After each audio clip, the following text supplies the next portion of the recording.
के फजल से कौन बचाएगा पाकिस्तान? कौन बचाएगा पाकिस्तान?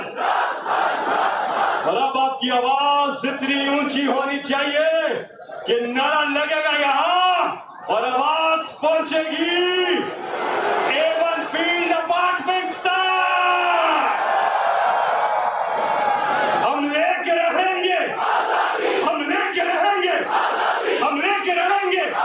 है हक हमारा, है हक हमारा। हम छीन के रहेंगे, हम छीन के रहेंगे। और आप हाथ खड़ा करके तालियों की गूंज में बताइए कि इमरान खान से आप कितना प्यार करते हैं। तो लाहौर तैयार है इस्लामाबाद जाने के लिए। इमरान खान के साथ आखिर तक जम के खड़े रहेंगे आप। इंशाल्लाह हम हकीकी आजादी की मंजिल पर पहुंचेंगे। मैं आप सबके पुरजोर इस्तकबाल में दरखास्त करूंगा, पाकिस्तान की आन है आप। मैं यहां से कहूंगा, आपने बुलाना है, आपने रिपीट करना है।